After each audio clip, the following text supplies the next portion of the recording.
So we've already seen about the LIFO, periodic and perpetual, FIFO, periodic and perpetual, and today we are going to say about the weighted average, periodic and perpetual method. Okay, तो periodic पहले देख लेते हैं, fine. उसके बाद फिर हम लोग perpetual भी देख लेते हैं. So how it goes like, okay, so this is the method. Let's see. So here's the example. Under average costing method, the average cost of all similar items in inventory is computed and used to assign cost to each unit sold. Like FIFO and LIFO methods, this method can be used in both perpetual and periodic. Let's see. तो क्या होता है इसमें कि जब when average costing method is used in periodic system, the cost of goods sold and cost of ending inventory is computed using weighted average unit cost.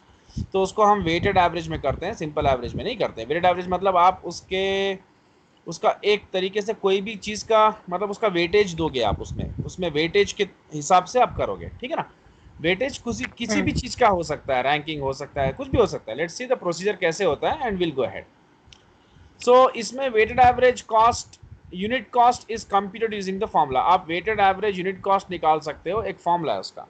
Total cost of units available for sale, जितना भी आप बेचना चाहते हो उसका जो भी total cost है, divide by number of units available for sale. तो इससे आपको वेटेड एवरेज यूनिट कॉस्ट आ जाएगा, ठीक है. तो आपको तो पता ही है सिंपल एवरेज वेटेड एवरेज में फर्क क्या होता है. वेटेड एवरेज में आप वेट असाइन करते हो और वेट को फिर मल्टीप्लाई करते हो वैल्यू से और फिर उसका एवरेज निकालते हो. वो टाइम वेटेड एवरेज भी होता है या लाइक प्रोपोर्शनेट लाइक हम उसको बोल सकते हैं कि proportionate share wise weighted average भी हो सकता है. सो वेटेड एवरेज आपको पता ही होगा. You have already learn that in your what we say in your early classes, ठीक है ना, आपकी ग्रेजुएशन में आपने देख लिया होगा. So the Meta company is a trading company that purchases and sells a single product X. The company has the following record of sales and purchases of product X for the month of June 2013. तो ये सारा का सारा data दिया हुआ है and they're asking us to compute the inventory cost at June 30 using weighted average cost method assuming the Meta company uses periodic inventory system. तो अब आप देखो पूरे के पूरे, पहले तो आप क्या करो, उसका वेटेड एवरेज निकाल लो, वेटेड एवरेज कॉस्ट निकाल लो. बड़ा सिंपल है. आपको क्या करना है, पूरे के पूरे जितने भी यूनिट्स है पूरे ले लो. Units are there like 200 800. उसके बाद फिर आपका परचेज कितना है 600, then next purchase 400, next purchase 800, next purchase आपका 200 like then what 600. So all the purchases you have taken, yes, and उनका कॉस्ट भी ले लीजिए आप. The cost is given very clearly 10.15 10.25 10.40 10.50 पूरा ले लीजिए एंड देन मल्टीप्लाई करके जो भी टोटल कॉस्ट आएगा divide by total number of units, आपको एवरेज कॉस्ट आ जाएगा. अब आपको एंडिंग इन्वेंट्री, जो भी आपकी इन्वेंट्री की वैल्यू फाइंड करनी है. So units in ending inventory कैसे मालूम चलेगा, जितना भी आपके पास अवेलेबल फॉर सेल है और उसमें से आप कितना सेल कर दिए. तो आपके पास अवेलेबल फॉर सेल कितना है 3400, जितना आपने परचेस किया. लेकिन आपने सेल्स कितने का किया है बॉस, सेल्स आपने किया है 400 500 1400 200, ये पूरे के पूरे ऐड कर दो. So like when you remove, आप जितना आपके पास अवेलेबल है उसमें से जितना आपने बेचना है आपने बेच दिया, तो बचा हुआ आपका एंडिंग इन्वेंट्री है, उसको आप एवरेज कॉस्ट से मल्टीप्लाई कर दो, आपको कॉस्ट ऑफ एंडिंग इन्वेंट्री आ जाएगा. As simple as that.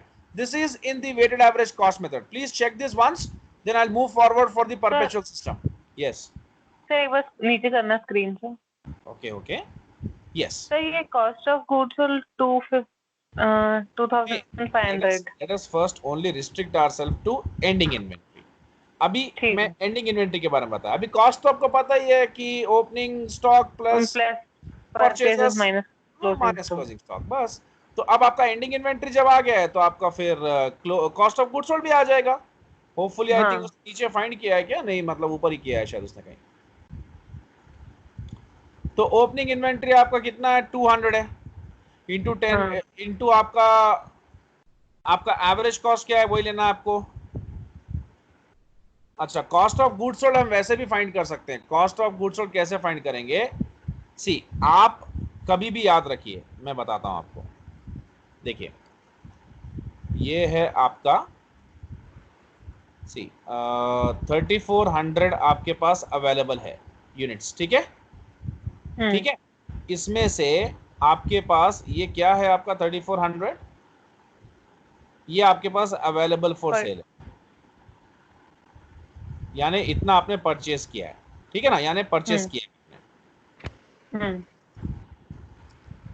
अब इसमें से आपने लाइक कितना बेच दिया, उससे आपका एंडिंग इन्वेंटरी मिल गया है ना। आपने बेचा कितना, 2500।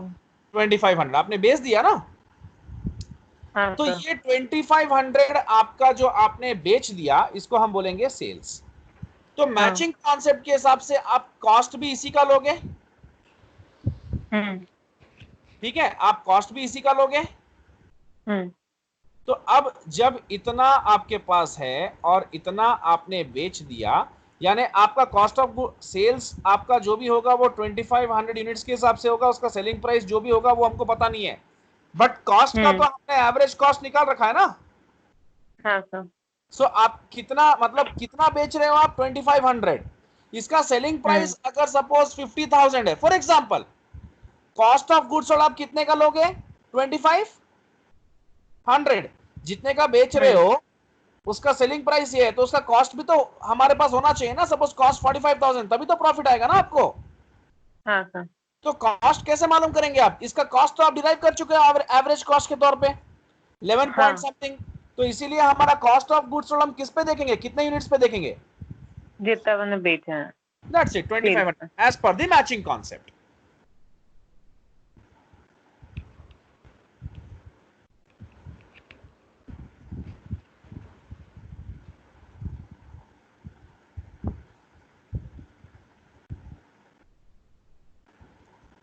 सो आपका 2500 आपका cost of goods sold into आपका एवरेज कॉस्ट, ठीक है। So that will give you the cost of goods sold, fine. ये तो फिनिश हो गया। Now let's go ahead for the perpetual system. तो ये परपेचुअल सिस्टम में हम क्या करेंगे, shall I do it and show it to you कि कैसे होता हाँ है। सर। ओके फाइन, मैं आपको सॉल्व करके बताता हूँ। Let me take the data first.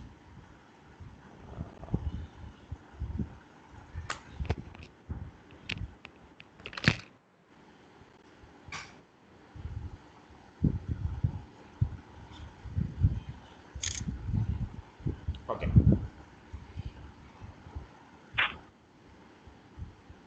So I think you got it ना। जितने आप सेल्स कितने का कर रहे हो, आप सेल्स कर रहे हो 2500 यूनिट्स का।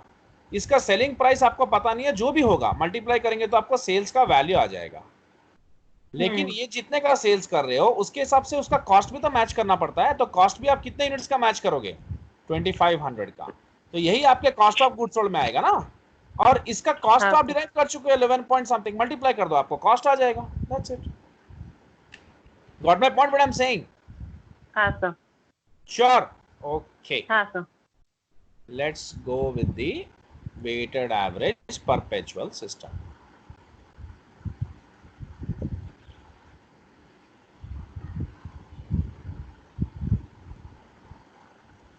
So same format we'll go ahead with. The format would be the same.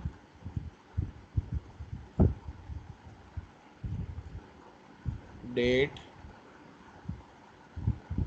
quantity, unit cost, total. So this is regarding the purchases. Right. Then sales, quantity, unit cost, total. Then at the end balance. So quantity, unit cost, total. Okay. So let's see हाँ how it sir. गोस। तो अभी हम लोगों ने शुरुआत कितने से किया है, beginning in hand Jain first हमारे पास है 200 units at the rate of 10.15। कितना होता है प्लीज मुझे मल्टीप्लाई करके बताओ। 2050। कितना, एक सेकंड। मुझे आवाज नहीं आ रही है। हाँ सर, एक सेकंड।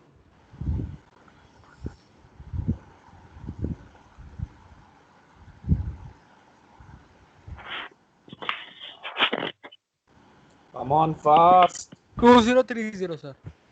2030, ओके। तो ये आपका ओपनिंग इन्वेंट्री का हो, ये आपका ओपनिंग इन्वेंट्री, ठीक है। देन ऑन हाँ Jan 5th you purchased 800 units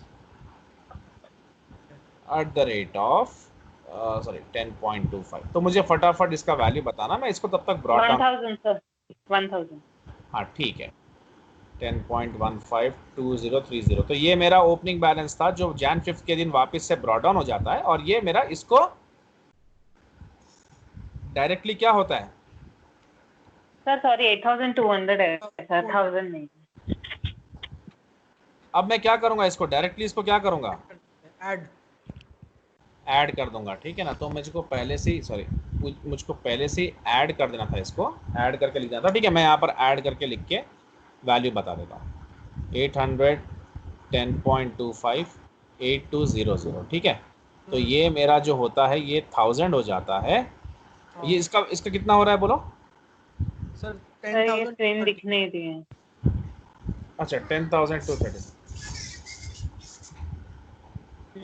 हाँ अब दिख रहा है स्क्रीन। हाँ सर। हाँ 10,000 तो इसको डिवाइड करो बॉस। 10.23। 10.23।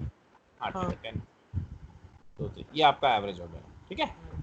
चलो, तो अब ये आपका जो भी है, पहले आपने 200 आपका ओपनिंग इन्वेंट्री था, आपने उसको ब्रॉट डाउन कर दिया, एंड नेक्स्ट 800 आपने ऐड कर दिया। एक्चुअली में तो आप डायरेक्टली ऐड कर सकते थे, मतलब 800 इसको डायरेक्टली ऐड करके 1000 लिख सकते थे, और लेकिन मैंने आपको प्रोसीजर बता दिया है, ठीक है।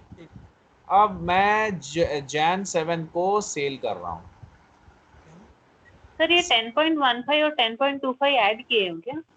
नहीं, मतलब मैंने 10,230 को डिवाइड बाय 1000 कर दिया। 10,230 को डिवाइड करूँ तो 10.23 आएगा ना। ओके ओके, हाँ हाँ ठीक ये है मेरा सर। टोटल कॉस्ट है, ये मेरा टोटल लाइक यूनिट्स है। टोटल कॉस्ट बाय हाँ टोटल ठीक। Units will give me the per unit cost, है ना। हाँ सर हाँ। Jan 7 को I am selling 400 units. So you know 400 मैं किस प्राइस पे बेचूंगा, average. Average. Tell me how much it is. 4092। तो इसमें से 400 निकल जाएगा तो बचेगा कितना, 600। 600। 600 और इसमें से इंटू निकाल के बताओ ना मुझे। 10.23, 6138। 6 138। ठीक है। तो ये आपका एज ऑन Jan 7 बैलेंस है।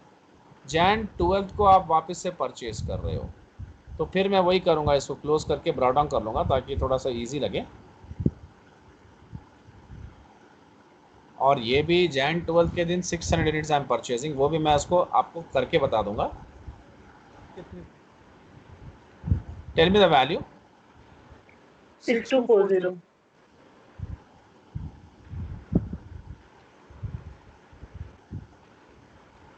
एंड मैं इसको लाइक क्लब कर लेता हूँ।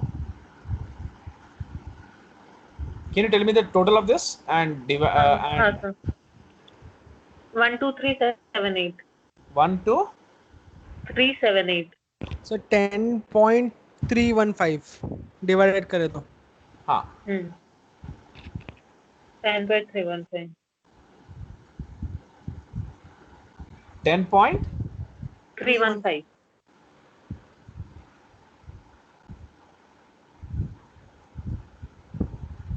ओके फाइन, चलो। So let's go for the next. Jan 14 को 500 यूनिट सेल करेंगे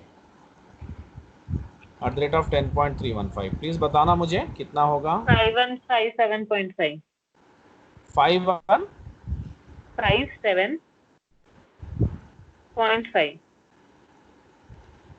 5157.5। हाँ 700 यहाँ आ गया, और यहाँ से अगर मैं 5, ठीक है, मुझे डायरेक्टली बता देना मल्टीप्लाई करके कितना हो रहा है। वैसे सेपरेट करके भी देख सकते हैं। 7220। 722। 0.5। चलो नेक्स्ट आपका जो है, I hope everything you are able to understand हाँ हियर। हाँ ठीक है। सर। जैन 20 को परचेज है 400 यूनिट्स 10.50 एंड मैं इसके साथ ये 4200. हाँ 4200 मैं इसको ब्रॉड डाउन कर लेता हूँ एज ऑन जैन 20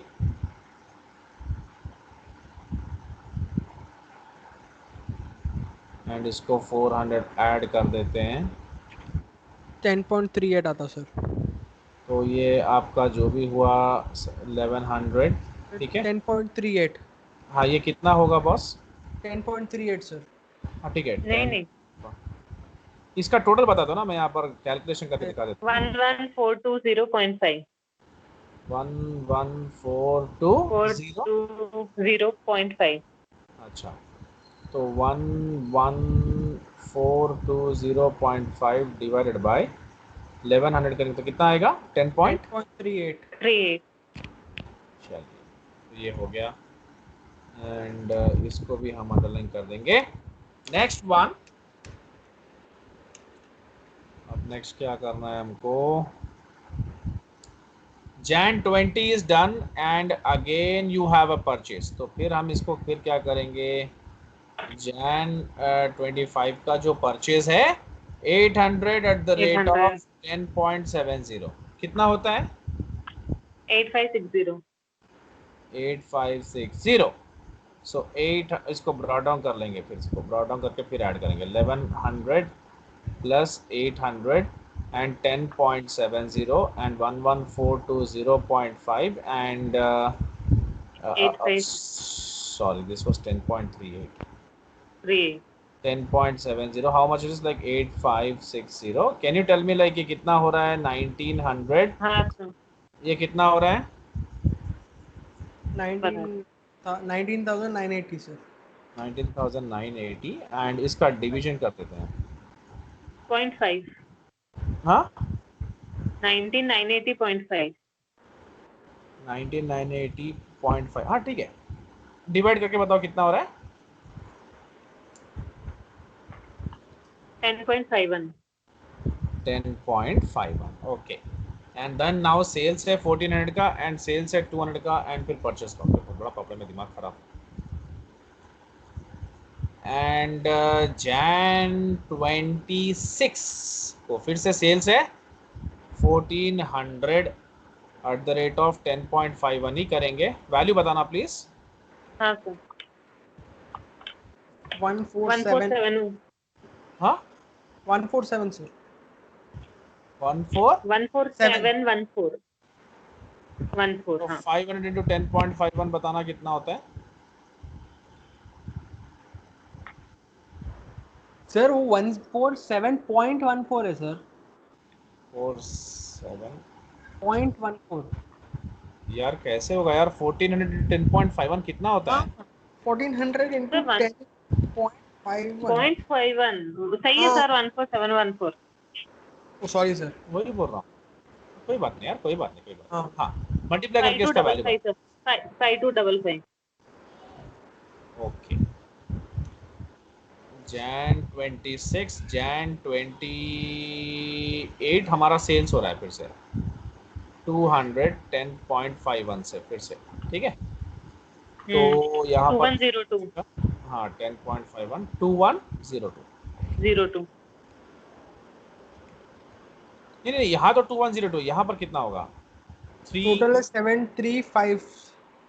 ओके नहीं, ओके नहीं, वो सॉरी वो क्या ठीक है ये तो सेल्स हो रहा है ना सेल्स हो रहा है तो कट जा रहा है हाँ हाँ एक मिनट 3153। एंड जैन 30 को हम लोग फिर 600 यूनिट्स परचेस कर रहे हैं at the rate of 10.85 so what we'll do we'll just bring this down 300 at the rate of 10.51 3153 and 600 at the rate of 10.85 can you tell me the value 6510. 6510 just tell me add करके divide करके please बता दो कितना हो रहा है यहाँ पर 9663 है. 6 यहाँ पर 6 यहाँ 9 900 कितना हो रहा है 10.73. 10.73 73। ठीक है, ये आपका फाइनल एंडिंग इन्वेंट्री, ये आपका पर यूनिट कॉस्ट, ये आपका वैल्यू। That's it. देखते हैं करेक्ट ही है क्या। हाँ उतना ही, मतलब 900 यूनिट्स बचा, 10.73, हमें कितना आया, वो ज़्यादा ले रहे हैं 9, हाँ उतना ही आया ना, वो पॉइंट वाइज अगर 2-4 डेसिमल ज़्यादा लेते हो तो इट इज़ डिफरेंट। हाँ ठीक है, वी डन विद दिस। सो आपका कॉस्ट ऑफ गुड्स सोल्ड तो आपको कल ही कैसे किए थे आपको पता है ना। कॉस्ट ऑफ गुड्स सोल्ड हाँ कैसे सर। आएगा आपको, जितना भी आपका सेल्स हो रहा है वो कॉस्ट पे मतलब उसका कॉस्ट, जो भी सेल्स करोगे आप उसका कॉस्ट, मार्जिन नहीं, मार्जिन ऐड किया ही नहीं कहीं पर भी। ओके, और जितना कॉस्ट पे तो बता रहे हो ना, जो भी है आप जो सेल्स कर रहे हो कॉस्ट पे बता रहे हो, तो इसीलिए वो सबको ऐड कर दो एंड एंडिंग इन्वेंटरी आपको आ चुका है। So we are done with this even. अब हम जाते हैं नेक्स्ट कॉन्सेप्ट के तो ऊपर। ये जो कॉस्ट ऑफ सीओजीएस का अपन जो फॉर्मूला लगाते हैं, परचेज वो opening stock plus purchase minus closing, पे उससे नहीं होगा क्या ये? हाँ कर सकते हो, कर लो, वैसे भी करेंगे तो एक ही बात है। और अगर हम ऐसे देखते हैं तो डायरेक्टली कॉस्ट ही तो है ना, हाँ ठीक है। हम जो भी बेच रहे हैं उसको यहाँ पर सेलिंग प्राइस पे थोड़ी दिखा रहे हैं, कॉस्ट पे ले रहे हैं ना सब कुछ, एवरेज कॉस्ट पे। हाँ हाँ दैट्स इट, सर, ठीक। Okay. Done. Now let's go to the text book.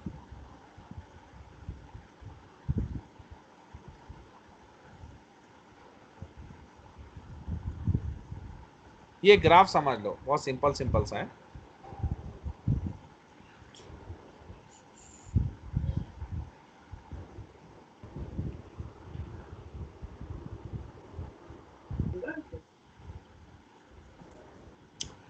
See, last in first out में we already discussed, when there is a, when in during the rising prices the cost of goods sold will be high and the ending inventory will be less. Am I right?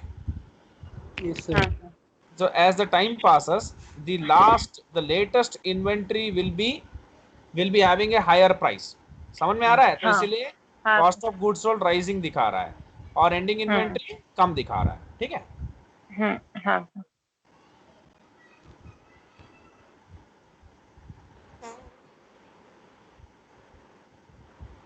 Benefits of LIFO देखो, LIFO is sometimes the best for the way goods physically flow into and out of inventory when new inventories. ये हम लोग already practical कर चुके हैं, तो मुझे लगता नहीं कि ये मुझे समझाना है ना। लेकिन हाँ, लास्ट पॉइंट देख लो। The primary advantage of LIFO is that when prices are rising, the use of LIFO for tax reporting results is in a higher cost of goods sold and lower taxable income. ये हमने कल discuss कर लिया था already. ये हमने कल discuss किया था ना कि जब राइजिंग प्राइसेस होगा तो cost of goods sold high होगा, और cost of goods sold high होने की वजह से आपका ग्रॉस प्रॉफिट कम होगा, आपका नेट प्रॉफिट कम होगा, और आपका टैक्स, आपका जो भी टैक्सेबल इनकम है वो आपका आपका टैक्सेस कम हो जाएगा कि ज्यादा होगा? कम होता है सर। कम होगा दैट्स सर। इट, क्योंकि आपका प्रॉफिट कम हो रहा है ना, प्रॉफिट कम होने से आपका टैक्सेस भी कम हो जाएगा। कम हो रहा है।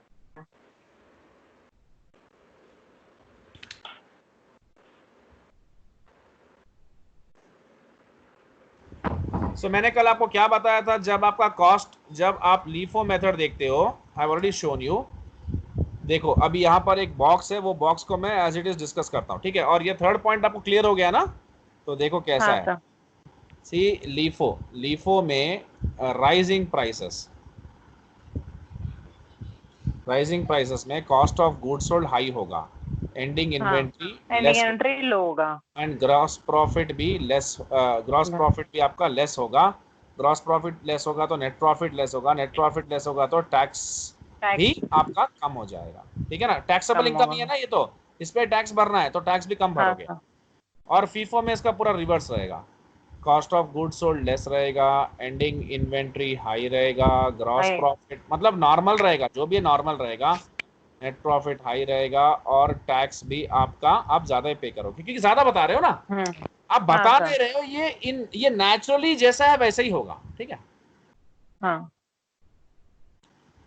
तो ये पॉइंट्स हमने क्लियर कर लिया है। प्रैक्टिकली करने के बाद आपको ये मतलब लिमिटेशंस ये तो पढ़ ही सकते हो, ऐसा कुछ है नहीं उसके अंदर। देखो आप राइजिंग प्राइसेस में एंडिंग इन्वेंट्री किस में हायर है, एंडिंग इन्वेंट्री किस में हायर है, FIFO में। राइजिंग प्राइसेस में एंडिंग इन्वेंट्री FIFO में हायर है, हायर है। LIFO में लेस है। कम ठीक है। है, ये पॉइंट क्लियर हो गया। एंड आपका cost of goods sold like rising prices में कॉस्ट ऑफ गुड्स सोल्ड आपका LIFO में हायर हाई है है, और फीफो में लेस है। लोअर। एंड आपका ग्रॉस प्रॉफिट फीफो में हायर है हायर, एंड लीफो में लेस है। लोअर है। हाँ सो सारे points, everything is very clear now. Okay, हाँ सर, तो हाँ। हम आगे जाते हैं। अब इसमें कुछ नहीं बचा है, एवरीथिंग इज डन। ग्राफ्स भी हम समझ गए हैं। ग्राफ्स भी हम लोगों ने अभी फीफो का भी, लीफो का देखा था क्या? लीफो का देखा हाँ था। सर, लिफ्टो का देखा था। फीफो फीफो का ग्राफ भी आपको पता ही है ना कि आपका कॉस्ट ऑफ गुड्स सोल्ड जो है वो लेस रहेगा और एंडिंग इन्वेंट्री हाई रहेगा, राइजिंग हाँ। प्राइसेस। ठीक है, वो भी समझ में आ गया, कुछ है नहीं उसके अंदर।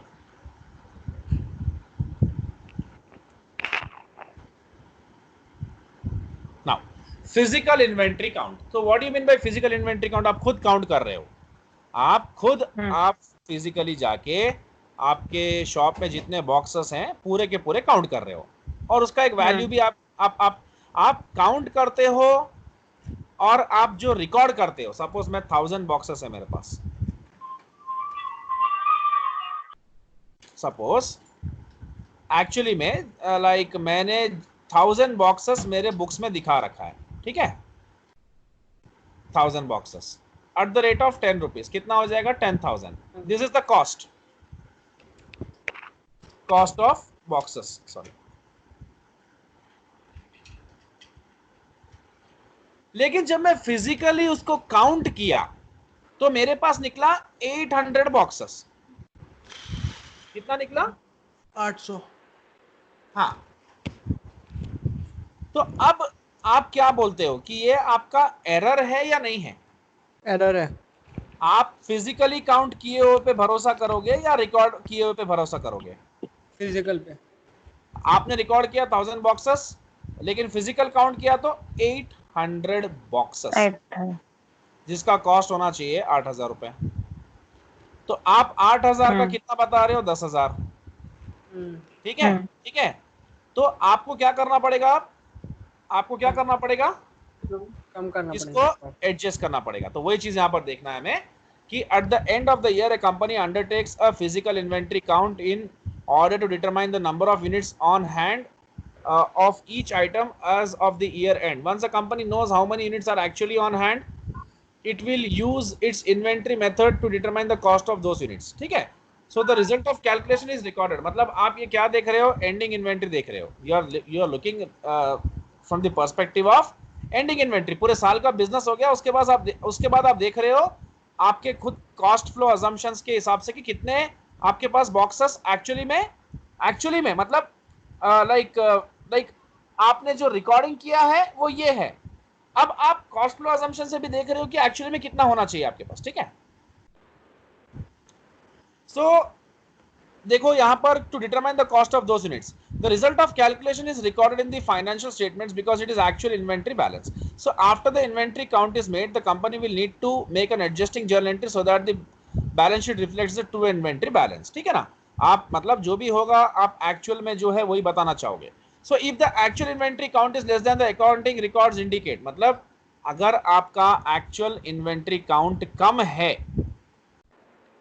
फ्रॉम द अकाउंटिंग रिकॉर्ड्स, मतलब आपका अकाउंटिंग रिकॉर्ड्स ये बता रहा है, ठीक है, आपने जो रिकॉर्ड किया और आपने जब एक्चुअल इन्वेंट्री काउंट किया तो आपका इतना हो रहा है, तो आप एक्चुअल को बिलीव करोगे कि जो लिखा है उसको बिलीव करोगे? एक्चुअल को। एक्चुअल को। तो कितने का लॉस हो रहा है आपको? 2000। That's it. तो ये लॉस को आप रिकॉर्ड कर दोगे। ठीक है? सी मेरा बात समझो, आपने बुक्स में लिखा है 1000 बॉक्सेस के हिसाब से 10,000, लेकिन जब एक्चुअली में आप जब सारा कैलकुलेशन किए हो और फिजिकल काउंट किए हो तो आपको क्या समझ में आ रहा है? फिजिकल काउंट किए हो मतलब भाई आपके पास जो कुछ भी अकाउंटिंग हुआ है उस अकाउंटिंग के हिसाब से बुक्स में बॉक्सेस जो है वो हम बता रहे हैं 1000, और जब फिजिकल काउंट किए, वाकई में काउंट किए, तो हमारे पास सिर्फ 800 ही दिख रहा है। तो आपने ज्यादा दिखाया ना, एक्चुअली में कितना दिखाना चाहिए? 8,000। तो आप ये समझ लो कि आप ज्यादा बता रहे हो और आपका है तो कम, तो आपको एक एडजस्टिंग एंट्री पास करनी पड़ेगी जिसमें आपको नुकसान बताना पड़ेगा कि इन एक्चुअलिटी आपके पास 8,000 रुपए का ही लाइक बॉक्सेस है, लेकिन आप बता रहे थे 10,000 रुपए के बॉक्सेस, तो ये आपके लिए एक तरीके से लॉस हुआ ना। हाँ सर। तो ये आप बता सकते हो तो the actual count of inventory is less than the accounting records. तो मैं यहां लिख देता हूं ये आपका एक्चुअल काउंट है। सो एक्चुअल काउंट, एक सेकेंड, अकाउंटिंग रिकॉर्ड्स के हिसाब से आपके पास जो भी बॉक्सेस हैं उसका कॉस्ट है 10,000, यानी वो 1000 बॉक्सेस हैं, तो एट द रेट ऑफ 10। और आप जो भी काउंट किए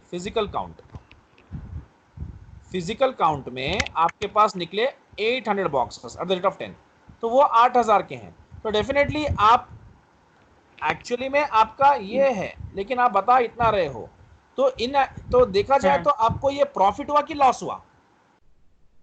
लॉस। एक तरीके से लॉस ही है ना, आप ज्यादा कैसे बता सकते हो किसी चीज को, राइट? तो आप इतने की वैल्यू ही दिखाओ, तो इतने का अगर आप उसमें से 2000 निकालोगे तभी तो एक एडजस्टमेंट होगा ना। हाँ सर। तो ये 2000 आपको निकालना पड़ेगा, ठीक है? तो इसका हाँ, एंट्री देखो, इन्वेंट्री लॉस टू इन्वेंट्री, यानी आपको लॉस दिखाना है inventory loss to inventory account, ठीक है? अगर वही आप फिजिकल काउंट अगर आपका ज्यादा आया और आपके बुक्स में कम है, ठीक है ना, तो एक्चुअली में आप समझ लो कि आप फिजिकल काउंट किए, फिजिकल काउंट में 10,000 आ रहा है, मतलब आपके पास 1000 बॉक्सेस हैं, यानी ये तो आपका एक तरीके से लाइक 2000 बॉक्सेस आपके पास मिसिंग है ना। अकाउंटिंग रिकॉर्ड्स में आप 1000 बॉक्सेस बता रहे हो, लेकिन एक्चुअली में कितने बॉक्सेस निकले आपके पास? 800। तो हो सकता है हमारा अकाउंटेंट ओवरस्टेट करके बता रहा है एक्स्ट्रा 200 बॉक्सेस का। हमारे बिजनेस में जो भी अकाउंटेंट्स बैठते हैं वो सारा रिकॉर्डिंग करते हैं, तो वो 1000 बॉक्सेस बता रहे हैं, और हम जब आके फिजिकल काउंट किए, इंस्पेक्शन किए, तो सिर्फ 800 बॉक्सेस निकला। तो उसने 10,000 रुपए लगा के रखा था, लेकिन एक्चुअली में वो 8,000 रुपए का ही है। तो कितने का नुकसान हमारा दिख रहा है यहाँ पर? 2000 का। यानी ये 2000 का कितने बॉक्सेस होता है? 200। ये कितना है? ये मिसिंग है ना, ये तो मिसिंग है। सिर्फ 800 बॉक्सेस हैं और आप 1000 बता रहे हो, तो वो 200 बॉक्सेस गए कहाँ? वो मिसिंग है ना, तो वो एक नुकसान ही तो हुआ। That's it. फिजिकल काउंट आप करते हो तो 1000 आया, और वो रिकॉर्ड कर रहा है अकाउंटिंग में, तो इसको हम गलती बोल सकते हैं। वो रिकॉर्ड कर रहा है 800, तो डेफिनेटली हमें जब फिजिकल काउंट किए तो हमें एक्चुअल पिक्चर मालूम हुई, तो उससे हमें पता चला कि 2000 का तो हमारे पास गेन है जो दिखाया नहीं जा रहा है। समझ में आ रहा है? हाँ सर। हाँ। जब कभी भी आप फिजिकल काउंट करते हो ज्यादा आता है और कम दिखाया जाता है, तो मतलब गेन छुपाया जा रहा है। और जब कभी भी आप फिजिकल काउंट करते हो कम आ रहा है और वो ज्यादा बता रहा है, यानी लॉस, क्योंकि एक्चुअली में वो ज्यादा बता रहा है, वो ओवरस्टेट करके बता रहा है, और इन एक्चुअलिटी हम जब देखते हैं तो हमारे पास सिर्फ इतना ही दिखता है। तो यानी 200 यूनिट्स गए कहाँ? बुक्स में वो बता रहा है 1000, हम काउंट किए 800, तो 200 यूनिट्स कहाँ गए? उसका जो वैल्यू है उसने इसमें एक्स्ट्रा लिख रखा है ना, और वो हमारे जेब में तो आया नहीं। तो वो जब हमारे जेब में नहीं आया, हमारे पॉकेट में नहीं आया, तो हमारे लिए क्या है? तो अब हम इन्वेस्टिगेशन करके बोलेंगे कि ये 200 बॉक्सेस कहाँ गए, वो हमें बताओ। और यहाँ पर हम जब बता रहे हैं, हम देख रहे हैं कि 1000 आ रहा है और वो 800 लिखा, उससे पूछेंगे भाई तुमने कम क्यों लिखा? ठीक है, और ये हमारे लिए क्या हो जाएगा? गेन हो जाएगा। हमारा गेन नहीं दिख रहा है हमको, ठीक है? हाँ। तो ये हमारे लिए जो है ये गेन हो जाएगा, और इन्वेंट्री गेन को हम यहाँ लिखेंगे, ठीक है? तो यहाँ पर जो था हमें मतलब राइट डाउन करना पड़ा स्टार्ट उस केस में, ठीक है ना? एक्चुअली में 1000 था, 10,000 वो बता रहा है, लेकिन आया 8000। तो ये हमने क्या किया? Write down. जो भी राइट डाउन करते हैं मतलब लॉस ही होता है, ठीक है ना? और ये हम जब देखे तो हमारे हिसाब से 10,000 होना चाहिए, वो 8000 बता रहा है, तो हम क्या करेंगे? इसको राइट अप। यहाँ कुछ गलती हो सकती है, देखा नहीं होगा, इतने यूनिट्स देखा नहीं होगा, ठीक है? इसको हम सिंपल छोटे वे में करते हैं, इतना जरूरत नहीं है बड़ा करने का। मैं मेरे दुकान में आया, मेरे दुकान में मैनेजर है, मैंने पूछा कि भाई आप मेरे दुकान में जो भी मतलब मैं काउंट कर रहा हूँ, ठीक है? और मैंने जब काउंट किया तो 10 बॉक्सेस निकले। मैंने दुकान के मैनेजर से पूछा भाई आप कितने बॉक्सेस लिखे? वो बोला कि सर मैंने 8 बॉक्सेस लिखा। तो ये मैंने जब फिजिकल काउंट किया तो मेरे पास कितने रुपए का सामान है? 100 रुपए का। वो कितने का बता रहा है? 80 का। तो आप क्या सोचते हो कि आपका जो आपने जब काउंट किया तो आपको दिख गया कि 100 रुपए आपके पास सामने पड़ा हुआ है सामान 100 रुपए का, और वो कितना बता रहा है? 80। यानी वो शायद 2 यूनिट्स का भूल गया होगा। ठीक है, तो यहां पर आपको राइट अप करना चाहिए।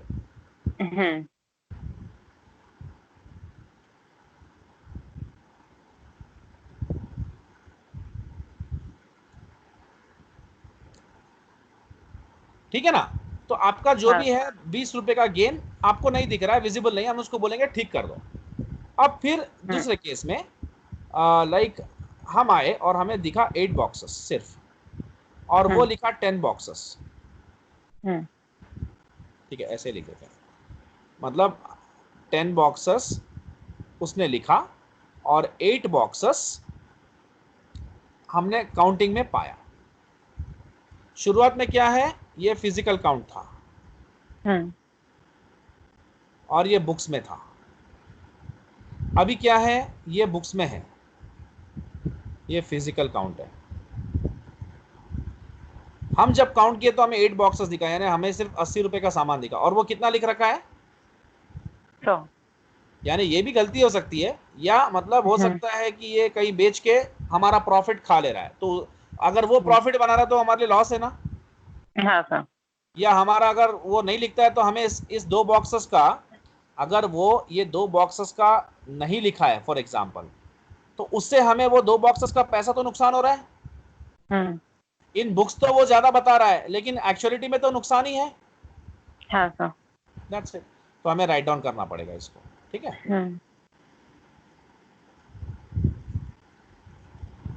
तो वो 20 का हमें लॉस हो जाता है। ठीक है ना? यानी यहां पर हम, वो बुक्स में ज्यादा बता रहा है और हम जब काउंट करते तो हमें कम दिख के आ रहा है, तो हम जो हमारे आंख से दिखेगा वही मानेंगे ना। उसको बोलेंगे भैया 80 रुपए का सामान को तू 100 क्यों बता रहा है? यानी मेरा 20 रुपए का सामान कहाँ गया? तूने चोरी किया या तू लिखना भूल गया? लिखना भूल गया तो तू बुक्स में अगर उसका लिखना भूल जाएगा, यानी लिखना भूल नहीं गया, एक्चुअली वो तो ज्यादा लिख चुका है, सॉरी, तो ये जो है ज्यादा लिख के बता रहा है और मेरे हिसाब से वो 80 रुपए ही है, तो ये 20 रुपए का जो गड़बड़ है ये कैसा? यानी होना चाहिए सिर्फ 8 बॉक्सेस। अगर मैं जो काउंट कर रहा हूं 8 बॉक्सेस और तू भी अगर बुक्स में 8 बॉक्सेस लिखता तो हमारे बीच में कोई भी डिस्कशन नहीं होता, लेकिन है 8 बॉक्सेस, तू लिख रहा है 10 बॉक्सेस, तो वो 2 बॉक्सेस का पैसा तू बुक्स में बता रहा है 100 रुपए, लेकिन उसका जो 20 रुपया है वो मेरी जेब में तो नहीं आ रहा ना। तू बुक्स में 100 रुपए बताएगा मैं मान लूंगा, लेकिन फिजिकल काउंट जब कर रहा हूं तो 100 रुपए नहीं, वो तो 80 रुपए ही है। तो ये 20 रुपए का तुमने क्या किया है? ये डाइवर्शन कहां हुआ है? ये क्या गड़बड़ हुआ है? ठीक है ना? हाँ। अगर ये फिजिकल काउंट नहीं करते, अकाउंटेंट का चुपचाप मान लेते तो वो बात ऐसी होती, वो मतलब वो बात चली जाती। लेकिन ये फिजिकल काउंट करने के वजह से हमें पता चला कि वो जो लिख रहा है वो गलत लिख रहा है और हम जो देख रहे हैं वो सही है। तो जब हम जो देख रहे हैं उसके हिसाब से इतना होना चाहिए, वो ज्यादा बता रहा है, यानी कुछ ना कुछ इसमें ऐसा है कि जो हमारा आने का प्रॉफिट वो हमें नहीं देके कहीं और डाइवर्ट कर रहा है, तो ये हमारे लिए लॉस हो जाता है। ठीक है ना? तो ये आपका कॉन्सेप्ट हो गया। नेक्स्ट हम जाते हैं आगे। Errors in inventory. एरर कभी भी क्या होता है?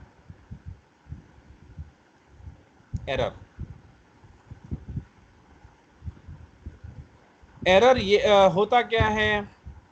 किसको बोलते हैं एरर? एरर का कोई फॉर्मूला?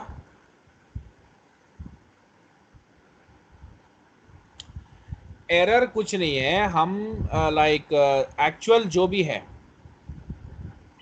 ठीक है ना, एक्चुअल जो भी है, जो एक्चुअली में दिख रहा है, ठीक है ना, एक्चुअली में जो दिखाया जा रहा है, एरर के बारे में अच्छा बताया उसने। सी यहां पर देखो आप,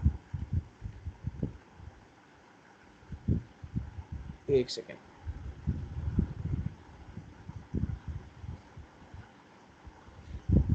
in the questions about inventory errors it is best to make two calculations. The first is based on amounts actually used actually में मतलब जो मिस्टेक है, आप मिस्टेक किए हो, ठीक है ना, and in the accounting and the second is the amount that should have been used, यानी एक्चुअल और एक्चुअल Minus. मतलब विद एरर्स, आपने जो एरर के साथ लिया है, माइनस शुड हैव बीन, यानी विदाउट Okay. एरर। तो इन दोनों के बीच में क्या डिफरेंस आएगा, वो आपका एरर। Error होगा. एक्चुअल मतलब विथ एरर आप 100 रुपए बता रहे हो, ठीक है ना, विदाउट एरर वो कितने का होना चाहिए, 80 रुपया। 80 का. तो कितने का एरर दिखा रहा है यहाँ पर, 20. तो हम जो फिजिकल काउंट में देख रहे थे वो वही तो था, एरर ही तो था। हाँ. एक्चुअल कितना था हमारे फिजिकल काउंट के हिसाब से, 80 बॉक्सेस, और उसने बताया कितना बुक्स में, 100 बॉक्सेस, तो कितने का एरर निकला, 20। अब ये 20 हमारे लिए प्रॉफिट है या लॉस है, ये हमें देखना है, ठीक है ना। अगर वो 100 बुक्स में बताता है और एक्चुअल में 80 आता है तो 20 लॉस है, ठीक है। अब एक्चुअल करेक्ट है यहाँ पर, ये एक्चुअल जो है ना, ये बुक्स में जो है ना, ये एरर है, हाँ. ये एक्चुअल करेक्ट है। हाँ सर. एक्चुअल मतलब एरर के साथ भी हो सकता है, यानी जो दिख रहा है वो एरर के साथ भी हो सकता है, ठीक है ना, ठीक है ना। हाँ, तो ये जो एक्चुअल ये फिजिकल काउंट के, ठीक है, इसको इससे कंफ्यूज हो जाओगे आप, क्योंकि फिजिकल काउंट इज नॉट एररनेस, वो हमेशा करेक्ट होता है, ठीक है, इन्वेंट्री के पर्सपेक्टिव से। तो एरर का मतलब है अगर आपने जो एक्चुअल देख रहे हो, अगर उसमें कुछ एरर है, कुछ ज्यादा बता रहे हो, और जो होना चाहिए वो इतना होना चाहिए, यानी आपके हिसाब से करेक्ट इतना होना चाहिए और बता इतना रहा है, तो कितने का एरर आ रहा है, 20 का, वही एरर होता है, ठीक है। Okay. So now errors in inventory, candidates need to be able to assess the way an error in one or more of the inventory amounts, beginning or ending inventory or purchases, affects the balance of any of the other components। यानी अगर इन सब में error होगा, अगर beginning inventory में error होगा, ending inventory में error होगा, या परचेजेस में एरर होगा, तो आपका जो भी वैल्यूज हैं, दूसरे वैल्यूज जो आप निकालना चाहोगे, अगर इनमें से किसी में भी एरर होगा, बिगिनिंग इन्वेंट्री में एरर है तो कॉस्ट ऑफ गुड्स सोल्ड गलत आएगा, एंडिंग इन्वेंट्री में एरर है तो कॉस्ट ऑफ गुड्स सोल्ड गलत आएगा, परचेजेस में एरर है तो भी कॉस्ट ऑफ गुड्स सोल्ड गलत आएगा आपको, गलत आएगा. हाँ, कुछ भी, हाँ, मतलब अगर परचेजेस में गलती है तो एंडिंग इन्वेंट्री भी गलत आ सकता है। So let's see here, if the question is about ending inventory, अगर क्वेश्चन एंडिंग इन्वेंट्री के ऊपर है तो फॉर्मूला आपको पता है, beginning inventory plus purchases is equal to cost of goods available for sale minus cost of goods sold, ending inventory आता है। हाँ सर. और if the question is about cost of goods sold, तो beginning inventory plus purchases, cost of goods available for sale minus ending inventory करेंगे तो cost of goods sold। Closing. हाँ, हाँ, cost of. तो मैं इसका आपको लिख के बता देता हूँ,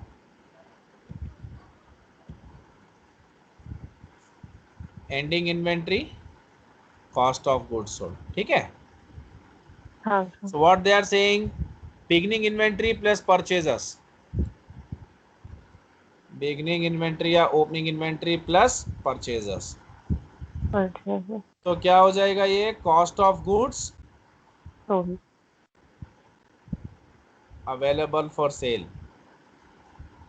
इसमें से आपको क्या निकालना है, cost of goods sold, so you'll get ending inventory and beginning inventory plus purchases, always it is cost of goods available for sale, and इसमें से जब आप निकालोगे क्लोजिंग इन्वेंटरी. हाँ,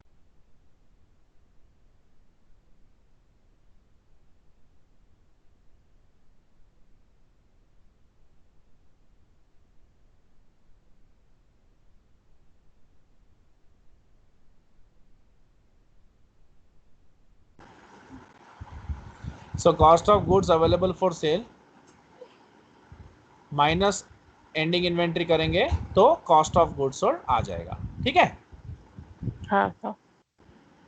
सो नेक्स्ट पॉइंट, तो अब हमें देखना है कि एरर क्या होगा, यानी एक्चुअल जो भी अभी इस पर्सपेक्टिव में एरर का अगर आपको मालूम करना है, अगर एरर के बारे में, तो आप क्या सोच रहे हो, मतलब आपके हिसाब से, यानी इसको मैं एस्टिमेटेड बोल सकता हूं ना, आपके हिसाब से कितना होना चाहिए, 80 रुपया, लेकिन मतलब आप कभी भी दुकान में आप किसी बच्चे को भेजते हो कुछ सामान खरीदने के लिए, आप उसको बोलते हो 50 रुपए में आ जाएगा, लेकिन वो बोलता है नहीं नहीं मतलब 70 रुपए में मिला, तो 20 रुपए का एरर ही होगा, क्योंकि आपको ये चीज़ like you will not be able to digest this. फिर आप दुकान जाओगे तो मालूम चलेगा नहीं नहीं 50 का ही है और 20 रुपए कहीं ना कहीं चॉकलेट वॉकलेट में गोल कर दिया है, ठीक है। हाँ तो ये चीज़ हम ऐसे पकड़ सकते हैं।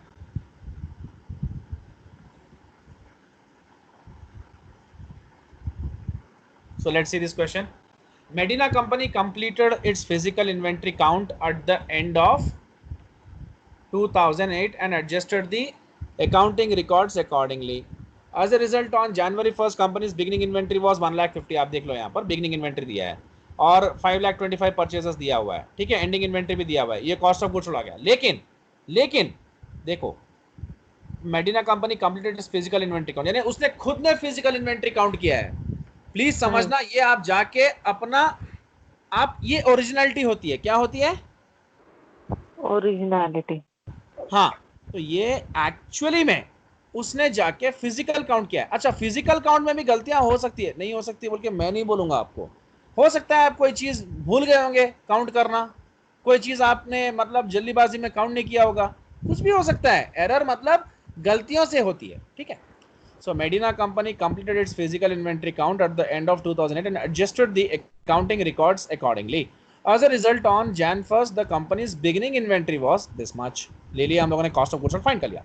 However, management later discovered, यानी ये physical count के ऊपर हमारा cost of goods sold इतना आया, लेकिन मैनेजमेंट लेटर क्या डिस्कवर करता है कि at the end of 2008 the company fail to count. अब ये देखो, कंपनी, मैं आपको क्या बताया अभी कि आपकी गलतियां हो सकती हैं, यू आर नॉट, आप परफेक्शन से, पूरा दुनिया में सब लोग परफेक्ट नहीं होते हैं। तो फिजिकल काउंट में गलती हुई है, $30,000 की इन्वेंट्री आप कंपनी ने मतलब काउंट ही नहीं किया, यानी फेल हो गए काउंट करने से, ठीक है ना, गलती से काउंट नहीं कर पाए।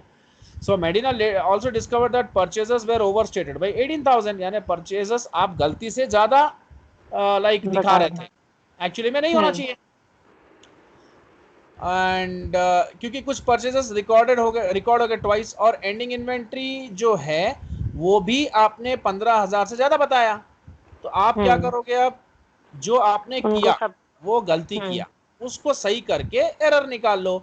यानी अब आप लाइक 30,000 का इन्वेंट्री आप डिस्कवर ही नहीं किए शुरू में, तो अब उसको हम क्या करेंगे, ऐड कर देंगे। डिस्कवर नहीं करें मतलब आप 1.5 लाख बता रहे थे ना, 30,000 आप नहीं बताए शुरू में, तो वी विल ऐड अप। और आपके जो परचेजेस हैं ज्यादा हैं उसको हम कम कर देंगे, क्योंकि ओवरस्टेट है, कोई डबल काउंटिंग हुआ है, कुछ चीज को डबल टाइम लाइक हमने रिकॉर्ड किया है। 5,07,000 is the original purchase, actual purchase. And ending inventory भी हमारा जो है वो ओवरस्टेटेड है 15,000 से, हम उसको क्या करेंगे, एडजस्ट कर देंगे, 85,000 कर देंगे। तो हमें अब करेक्ट फिगर्स आ गए। So through these two calculations, it is easy to see that the cost of goods sold was understated as a result of these errors. ठीक है ना, ये एरर्स के वजह से हमारा cost of good sold actually में इतना होना चाहिए था 6,02,000, लेकिन कितना हो रहा है वो 5,70,000, ठीक है ना। That's it. तो आपने एरर डिस्कवर करके ठीक कर दिया, उसको क्लियर करेक्ट कर दिया।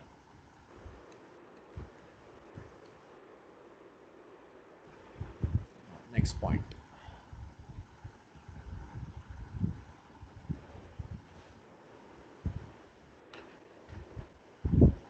सी, आप एक बात याद रखना, इन्वेंट्री की value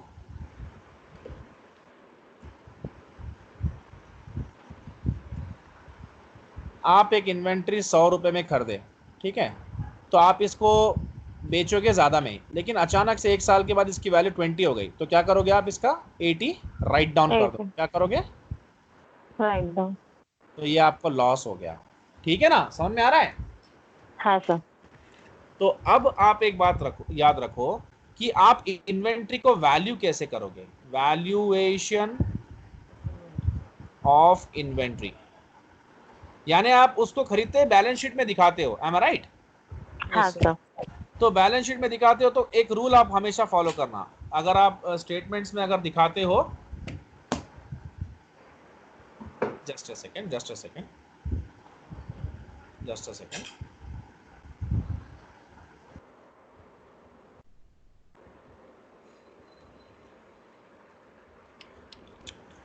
Taking class at home is like, I cannot tell you. My daughter is so. अभी she is bringing a mango and the knife and she is trying to cut it. अभी भी क्या बोलना बोलो? Just a second, just a second. हाँ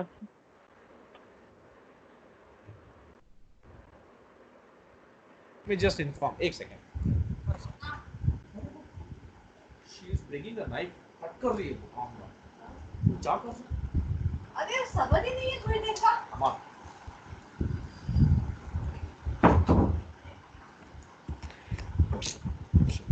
Now valuation of inventory.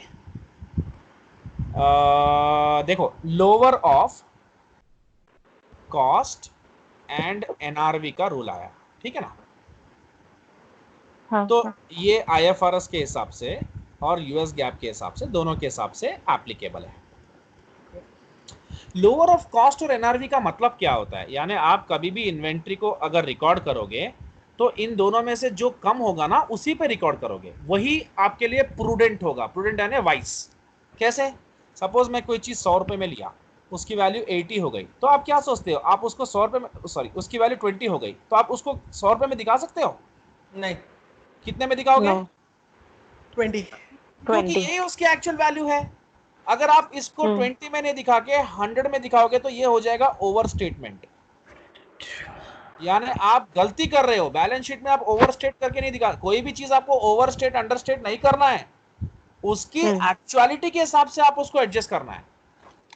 आप अगर कोई चीज मार्केट में 20 रुपए की है, उसको 100 बताओगे तो ये ओवर स्टेटमेंट नहीं होगा, तो क्या होगा? मेरी बात सही गलत है? ये आपका कॉस्ट है, ये आपका एनआरवी है, यानी मार्केट वैल्यू। अब एनआरवी का समझ लो आप मीनिंग क्या होता है। कॉस्ट लाइक सेल्स, यानी मैं लिखता हूं selling price minus cost of disposal. यानी इसका जो भी selling price, net realisable value क्या है? यानी सेलिंग प्राइस को हम बोलते हैं रियलाइजेबल वैल्यू। लेकिन इसको नेट कैसे करेंगे? अगर हम ये सेलिंग प्राइस में से कॉस्ट निकाल देंगे, यानी मैंने इन्वेंट्री बेचने के लिए एक एजेंट को हायर किया, उसको कमीशन तो पे करना पड़ेगा। हाँ सर। तो अगर उसको कमीशन, वो मेरे को जो भी चीज है उसको मैंने बोला बेच दो, वो बोला साहब ठीक है मैं बेच दूंगा, मैंने बोला 10,000 में बेच दो और उसमें से आप अपना 1,000 रुपए कमीशन काट लो, तो कितने का हो गया? 9,000। तो ये मेरा सेलिंग प्राइस, ये मेरा कॉस्ट ऑफ डिस्पोजल, तो ये मेरा क्या हो गया? NRV, net realisable value. Correct है कि रॉन्ग है? हाँ सर। करेक्ट है कि रॉन्ग है? सही है सर। हाँ, मतलब नेट रियलाइजेबल वैल्यू मतलब मुझे आना चाहिए 10,000, लेकिन मेरे हाथ में सिर्फ 9,000 ही आएंगे क्योंकि 1,000 रुपए कमीशन में जाएगा एजेंट का। तो दिस इज एनआरवी, यानी selling price minus cost of disposal.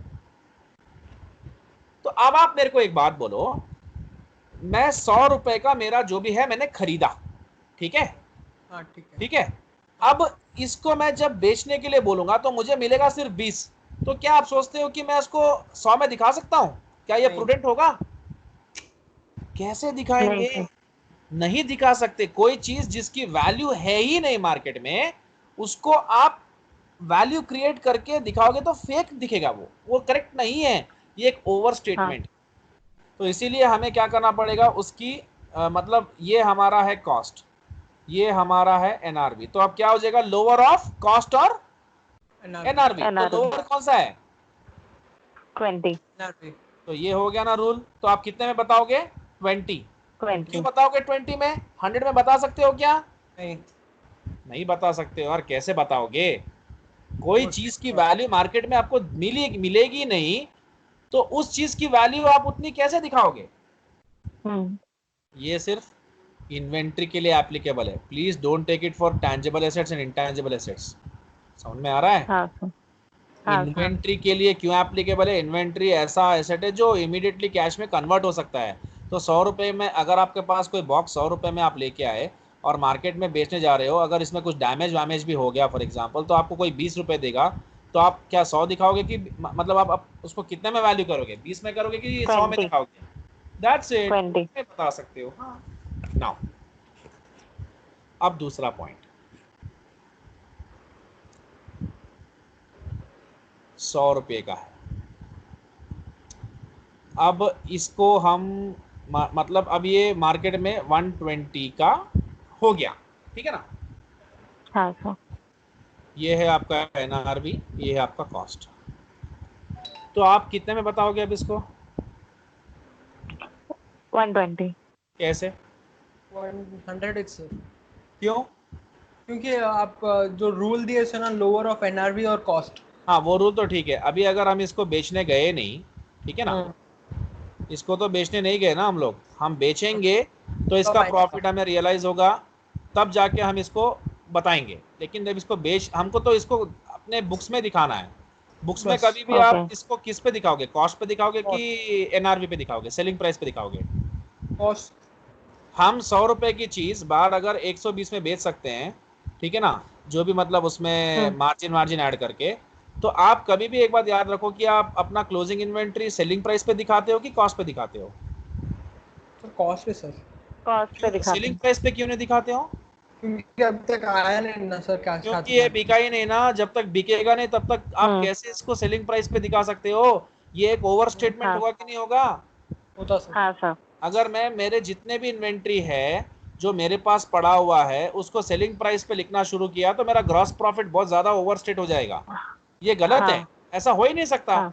मेरे को जितने में पड़ेगा, जितने में मेरे पास आज पड़ा हुआ है उतने में दिखाऊंगा ना। Until and unless sold can I realise the profit? No sir. No. बेचूंगा तो ही तो प्रॉफिट आएगा ना, नहीं बेचूंगा तो प्रॉफिट कैसे आएगा? मैं क्या अपने सपने में सोच लूं कि मुझे प्रॉफिट आ गया, प्री असम्पशंस रख लूं कि मुझे प्रॉफिट आ गया? क्या मैं मेरे पास ये 100 रुपए का जो बॉक्स पड़ा हुआ है ये ऐसा सोच लूं कि कल मैं इसको बेचूंगा तो मेरे को प्रॉफिट आएगा ना, कल बेचूंगा तो आएगा? तो क्या मैं आज ही रात को सोच लूं कि ये बिक गया और मेरे को 20 रुपए का प्रॉफिट आ गया? सपोज ठीक है, मैंने मेरे फ्रेंड को बोला, भाई मेरा फ्रेंड मेरे पास मॉर्निंग कॉल किया, बोला कि मैं कल आ रहा हूँ और मुझे वो बॉक्स रेट रखना, आई टेक। ठीक है, बोला ठीक है, कितने का है पूछा, 100 रुपए का। बोला ठीक है, और मैं मतलब उसको बेचूंगा 120 में।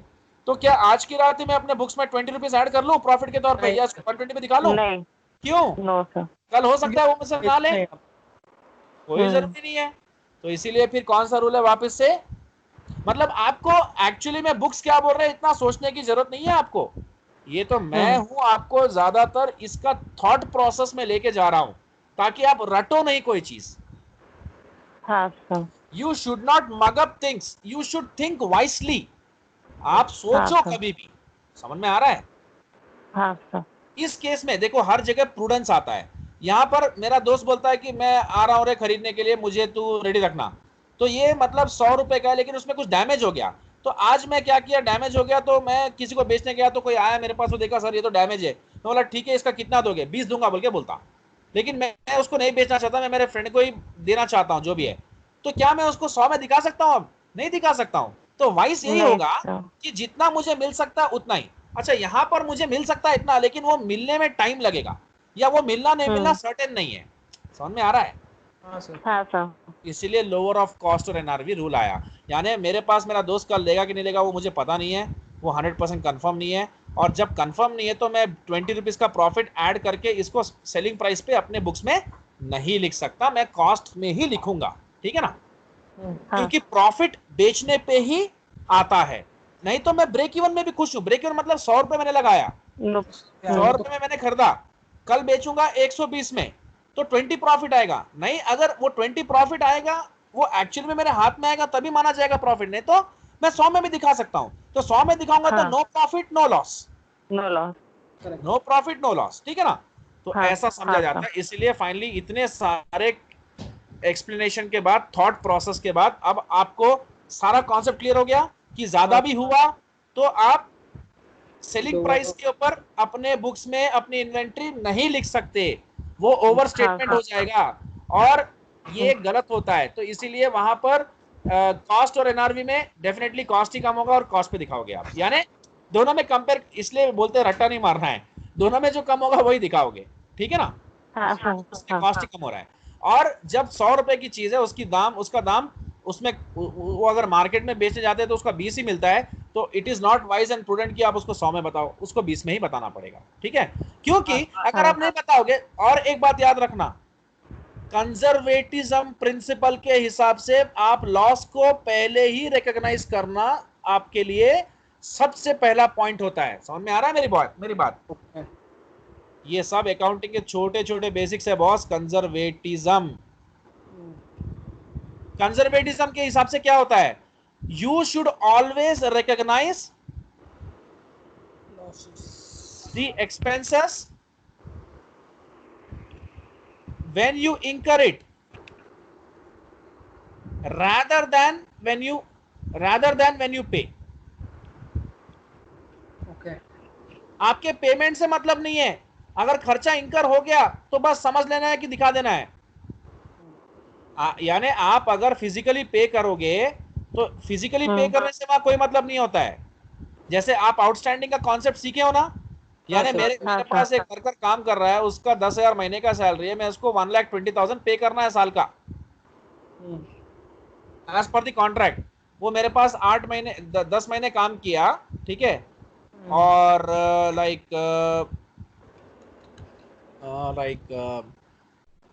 हाँ मतलब वो मेरे पास पूरे साल भर काम किया, मैं उसको 10 महीने का पेमेंट किया, तो 10 महीने का तो मेरे पास से 1 लाख चले गया।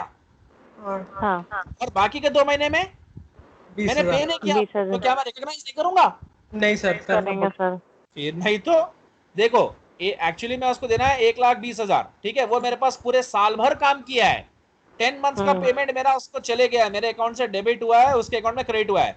बाकी 2 महीने का क्रेडिट नहीं हुआ है उसके अकाउंट में, मेरे अकाउंट से डेबिट नहीं हुआ है, तो क्या मैं एक्सपेंस नहीं बोलूंगा नहीं भाई मैंने पेमेंट नहीं किया तो एक्सपेंस नहीं है? ऐसा हो ही नहीं सकता। तो I will recognise it as expense because I have already incurred it. Okay, तो पेमेंट से कोई मतलब नहीं है। तो इसीलिए कंजर्वेटिज्म का कॉन्सेप्ट क्या बोलता है भाई, 100 रुपए की चीज अगर 20 रुपए की हो गई है ना, समझ जाना कि आपका खर्चा हो गया है। और जैसे आपको लग जाता है कि जो चीज आप होल्ड कर रहे हो उसका मार्केट में आपको बहुत कम आने वाला है, तो एक्सपेंडिचर हो गया वहां पर, यानी आप समझ लेना कि आपको लॉस हो ही गया 80 का, ठीक है ना? That's it. तो उसको as soon as possible recognise कर दिया जाता है। नेक्स्ट, इनकम के केस में recognize the incomes when earned है, received है। recognize the incomes, हाँ earned है, earned rather than received। भाई हम किसी का काम करेंगे, ठीक है ना, तो वो हमें 10 महीने का पेमेंट दे रहा है, बाकी 2 महीने का बाकी है, तो भी हम अपने अकाउंट में तो लिख के रखेंगे ना कि हमको उससे आने का है।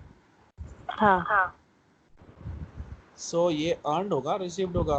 रिसीव्ड होगा सर। हाँ वही होगा।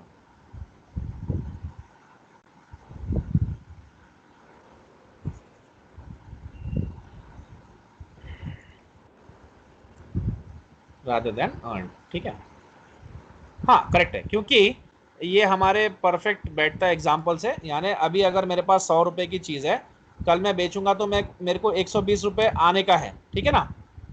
ठीक है, तो जब रिसीव करूंगा तभी माना जाएगा ना कि 120 आया है। लेकिन ऐसा थोड़ी सोच के बैठूंगा कि आज मैंने उसके ऊपर 20 अर्न कर लिया है। करेक्ट है ना point? Recognise the incomes when received rather than earn, ठीक है। सी मैं कल मेरे दोस्त को ये 120 का बॉक्स बेच दूंगा, वो कल की बात है, तो कल की बात सोच के आज थोड़ी ना मैं वो 20 का मेरा पास प्रॉफिट आ गया बोल के रिकॉग्नाइज कर लूंगा। नहीं सर। हाँ, तो मैं अर्न करूंगा तो रिकॉग्नाइज नहीं कर सकता हूँ, रिसीव करूंगा तो ही वो रिकॉग्नाइज कर पाऊंगा, तभी माना जाएगा, ठीक है ना? तो यही है हमारा कंजर्वेटिज्म प्रिंसिपल। एक सेकेंड। हाँ सर।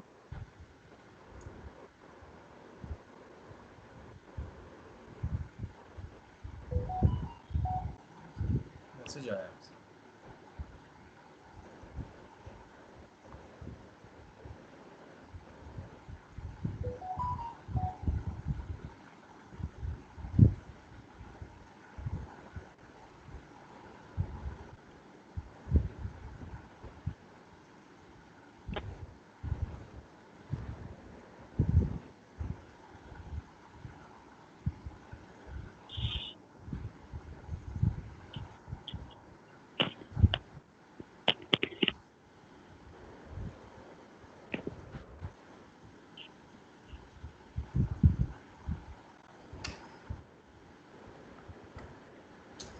एक्चुअली देखो, एक बात का याद रखो, ये जो हम डिस्कस कर रहे हैं ना, हाँ सर।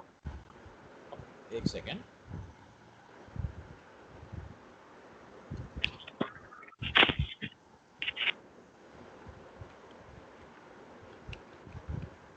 इसमें दो चीजें होती है रेवेन्यू रिकग्निशन का, ठीक है। कैश कॉन्सेप्ट के हिसाब से होता है, और इसके ऊपर मत जाओ अभी, क्योंकि इसमें बहुत सारा अजम्पशंस हैं, हम उसको डायरेक्टली ऐसा नहीं मतलब समझेंगे, ठीक है ना। ये गलत है एक्चुअली।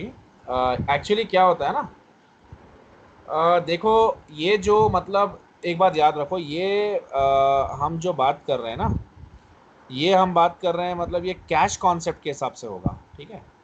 ऐसा नहीं ओके। होगा, ये व्हेन अर्नड ही होगा रादर देन रिसीव्ड।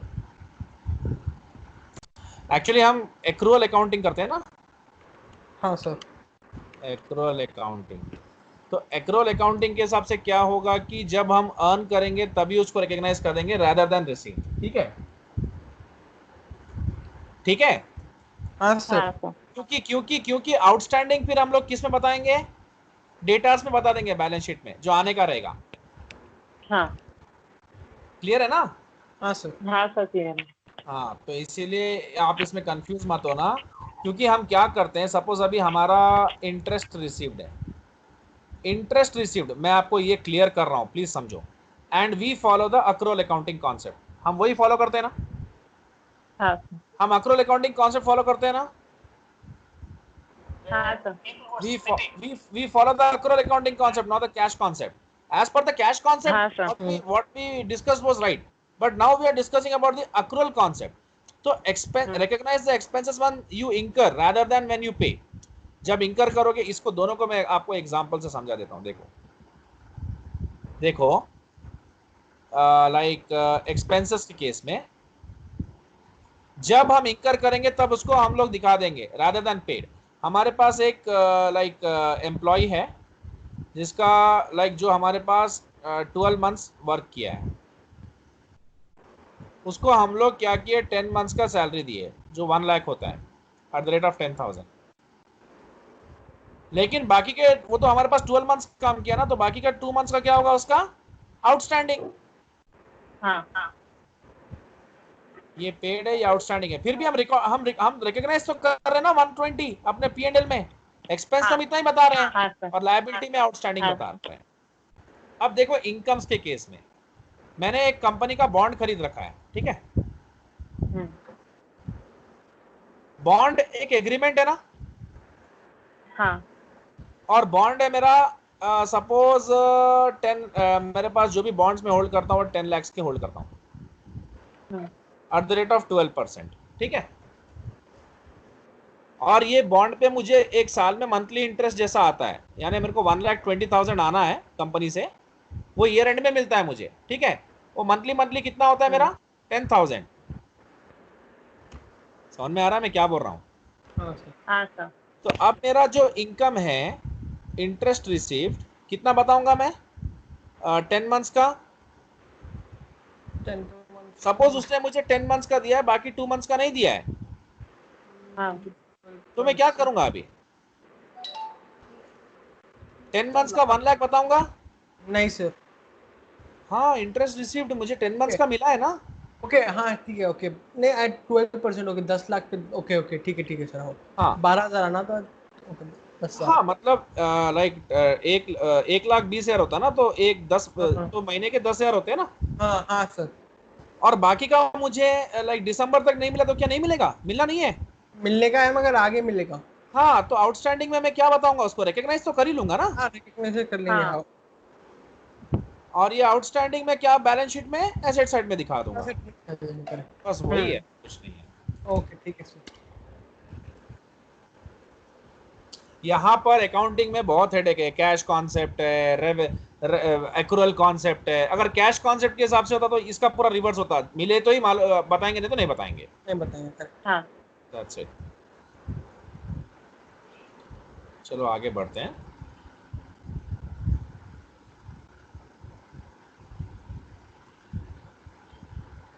एक सेकेंड।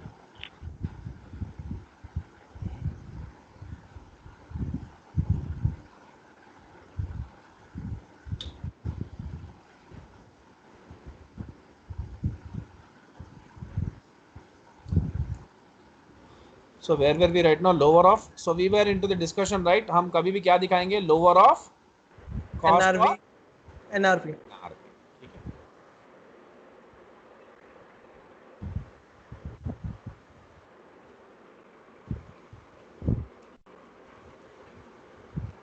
तो हम क्या करेंगे, मतलब अक्रूवल कॉन्सेप्ट में हमने क्या देखा है कि we recognise the revenue when we earn rather than receive. क्या स्टेटमेंट लिखे थे हम लोगों ने? As per the accrual concept we recognise incomes और रेवेन्यूज व्हेन वी अर्न. देखो अभी आप एक बात याद रखो, सेल्स आप कभी भी अपने बुक में, अपने जो भी ट्रेडिंग अकाउंट में आप जो सेल्स बताते हो, वो सेल्स आप कैश और क्रेडिट करके बताते हो, सिर्फ सेल्स लिखते हो? कैश और क्रेडिट क्या बात कर रहे हो आप? मैंने आज तक उसके किसी अंदर बैलेंस शीट में देखा. सर उसके अंदर जैसा क्रेडिट सेल्स रहे तो क्रेडिट सेल लिख के ऐसा नीचे अमाउंट लिख ऐसा दीजिए. नहीं होता है यार, हम कभी भी सेल्स ही बताते हैं, उसको रेवेन्यू बताते हैं. सेल सेल्स अगर मैं 10 लाख का बता रहा हूँ, ठीक है, हाँ ठीक है. अब उसमें मेरा कैश सेल 7 लाख का है, ठीक है, और बाकी का मेरा 3 लाख का मतलब जो है आउटस्टैंडिंग है, तो उसको मैं क्या दिखाऊंगा? डेटास बोल के बता दूंगा ना बैलेंस शीट में. हाँ ठीक है. हाँ तो मैं रिकॉग्नाइज कर रहा हूँ कि नहीं कर रहा हूँ? कर रहे सर. हाँ ठीक है ना? हाँ हाँ तो sir as per the accrual concept we recognize the revenues when we earn and we don't rather than we receive. मतलब रिसीव करने हाँ. तक का वेट नहीं है, अर्न कर लिया है, मतलब आपका एग्रीमेंट बन गया है, कॉन्ट्रैक्ट बन गया, आपको पैसा आने का ही है उससे. हाँ अब हाँ. ये बात अलग है, जो डेटार्स हमें, जो भी डेटार्स है उनसे पैसा आने का है. अब इसमें अगर बैड डेट्स होगा तो हम उसको एक्सपेंस के तौर पे बैड डेट्स दिखा लेंगे बाद में.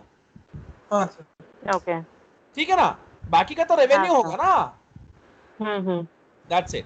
अब इसमें ज्यादा नहीं जाना है क्योंकि हमारा कॉन्सेप्ट ये है भी नहीं.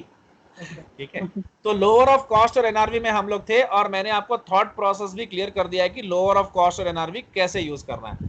पक्का क्लियर हो गया ना कॉन्सेप्ट आपको पूरा? हाँ सर. हाँ सर. It should be always a debate class. तो एक्चुअली में expenses, recognise the expenses when you incur. यहाँ पर पे करने तक का वेट नहीं करना है, इंकर कर लिया है तो बता देना है. यहाँ पर भी अर्न कर लिया है तो बता देना है, रिसीव तक का वेट नहीं करना है. ठीक है. हाँ हाँ.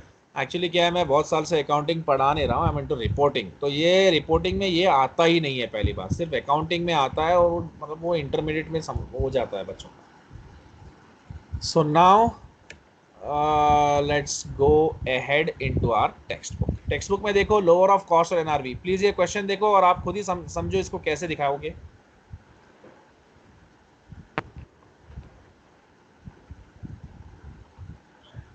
ये हिस्टोरिक कॉस्ट पे बताएंगे सर.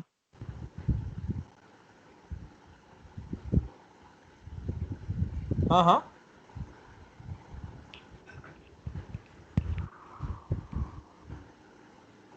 सर हिस्टोरिक कॉस्ट पे दिखाएंगे फर्स्ट वाला एस.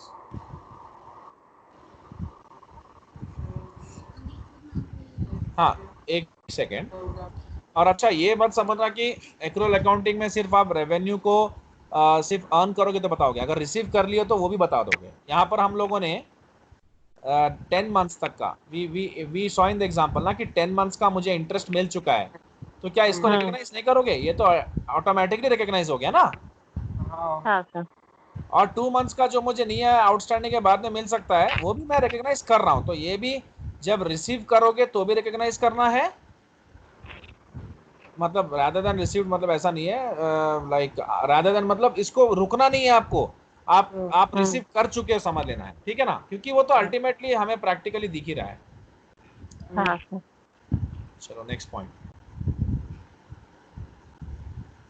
एंड अब इसमें भी क्या होता है कि किसी किसी में यूएस गैप आ जाता है, किसी मतलब कभी आईएफआरएस के हिसाब से कुछ अलग है, कुछ किसी के हिसाब से कुछ अलग है.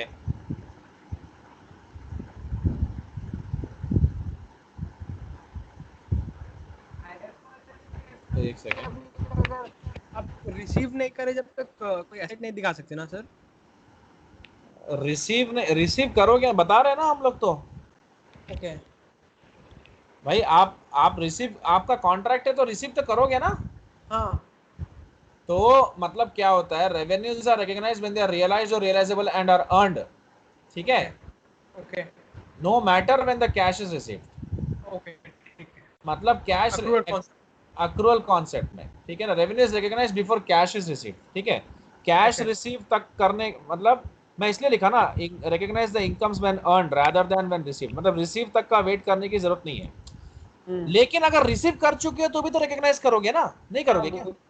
वो तो करने का रिसीव करोगे तो रिकॉग्नाइज कर लोगे, रिसीव करने वाले हो तो भी रिकॉग्नाइज कर लोगे, क्योंकि अर्न तो कर रहे हो ना, अर्न तो कर चुके हो। हाँ सर। मैं किसी को सर्विस दिया, मैंने किसी को काम, मैंने किसी का काम किया है तो उसका पैसा मुझे आना ही है ना। वो भले ही मुझे हाँ नहीं सर। दिया भाई, मैं 3 महीने का कॉन्ट्रैक्ट साइन किया, 3 महीने तक का उसने मुझे 30,000 बोला, उसने मुझे 15,000 दिया, तो बाकी हाँ तो मैं कितना लिखूंगा मेरे बुक्स में? मैं क्लियरली लिखूंगा 15,000 वो तो रिसीव्ड हो गया, 15,000 आउटस्टैंडिंग, तो मेरे को आना कितना है 30,000 इनकम, और बाकी 30,000। का 15,000 मेरा outstanding asset side of balance sheet. Correct. हाँ। So according to the principle, देखो रेवेन्यू रिकॉग्निशन प्रिंसिपल कैसा होता है कि आप मैच करके भी देख सकते हो, कोई एक्सपेंस हुआ है आपके कंपनी में तो उसका मैचिंग में रेवेन्यू भी कमाए होंगे आप, ठीक है ना? तो प्रिंसिपल के हिसाब से revenue are recognised when they are realised, यानी अगर आप रिसीव करे हो, ठीक है, या रियलाइजेबल यानी अर्न कर, यानी रिसीव करोगे भी, ओके। लेकिन दोनों ही केसेस में आपका अर्न करना जरूरी, यानी आप किसी के पास कुछ काम किए हो तभी मिलेगा, वो ऐसे नहीं मिलेगा। काम करे हैं तो अर्न कर लिए समझ लेना चाहिए। ओके। तो इसीलिए लास्ट में एक स्टेटमेंट मैं बोल रहा हूं, इन मतलब कैश अकाउंटिंग में क्या होता है, revenues are recognised when cash is received, ठीक है। लेकिन अक्रूवल में कैश रिसीव करने तक का वेट नहीं करना है, अगर आपने काम किया है तो आपको मिल गया समझ लेना है।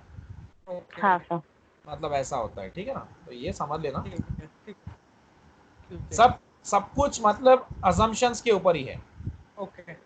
So as per the cash accounting, you will only assume that you have earned, you have like you will always recognize the incomes only when you really receive it, okay. But in case of accrual system, you will recognize the revenue when you earn it, receive से कोई मतलब नहीं है, rather than you receive it, okay. So मैं statement पढ़ रहा हूँ, accrual concept के हिसाब से like refers to the concept of recognizing and reporting revenues when earned and expenses when incurred regardless of effect on cash। मैं ये statement लिख देता हूँ और फिर हम लोग वो सम कर लेते हैं और उसके बाद हम लोग उसको वाइंड अप करते हैं। दोनों का भी एक ही स्टेटमेंट है, accrual concept, फिर उसके बाद मैचिंग कॉन्सेप्ट होगा, इसके बाद मैच करके आप देखोगे। refers to the concept of recognizing and reporting, वही बता रहा हूं मैं, recognizing and reporting even revenues when earned, okay, Yeah. and expenses When incurred। अच्छा डिबेट क्लास है तो अच्छा होता है, and expenses when incurred। Okay. मैं पहले वही लिखा था फिर मैं ही कंफ्यूज हो गया, regardless पेड और not of the effect of it on cash, यानी कैश से कोई मतलब नहीं है, ठीक है। हाँ सर, क्लियर। अब इसमें थोड़ा सा एक देखो क्या होता है प्रिंसिपल्स के हिसाब से, रेवेन्यू रिकॉग्निशन के हिसाब से, revenues are recognised in the period when it is earned, यानी बायर एंड सेलर के बीच में एक एग्रीमेंट हो गया है टू ट्रांसफर द एसेट्स, यानी मैंने आपसे एक एग्रीमेंट साइन किया, एज पर एग्रीमेंट मैं आपको बोला कि ठीक है मैं आपको सप्लाई कर दूंगा, अब आपके पास से मुझे पैसा आना है और आपके पास गुड्स तो पहुंच चुका है, तो क्या वो पैसा मेरा नहीं है? आपको देना है ना मुझे पैसा। हाँ सर। तो आप मुझे पैसा मेरे अकाउंट में डाल दिए तो रियलाइज्ड है, नहीं तो क्या होगा, रियलाइजेबल होगा, ठीक है ना। तो फिर भी मैं उसको रेवेन्यू मानूंगा कि नहीं मानूंगा? मानूंगा डेफिनेटली। हाँ सर। चलिए आगे बढ़ते हैं।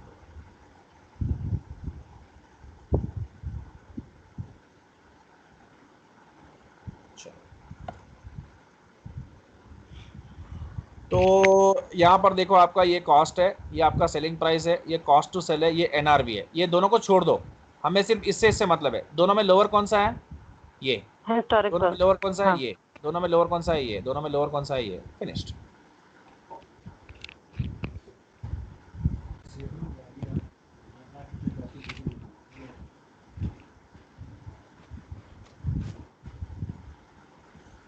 ठीक है डियर स्टूडेंट्स, अभी तो हम लोग आज यहाँ तक रोक देते हैं, हाँ सर। ज़्यादा नहीं है अभी। कितना बाकी है? ये तो पूरा हो चुका है हमारा, ये हो गया है, ये क्वेश्चन हो गया है। अभी आपको मैं क्या सिखाना है कि आपको मैं सिखाना है अभी रिटेल मेथड। एक्चुअली में क्या होगा ना, देखो मैं बताता हूँ कहाँ पर। देखो अंडर यूएस गैप, ये 2 पॉइंट समझना। ये देखो आईएफआरएस के हिसाब से सिर्फ पहला पॉइंट ही आपको काफी है मोहित, ठीक है ना। बट यूएस गैप के हिसाब से, under US gap the way inventory valuation is done depends upon what inventory method the company is using. For inventories measured using any method other than LIFO or the retail method. Retail method क्या है आपको पता नहीं है, मैं समझाऊंगा.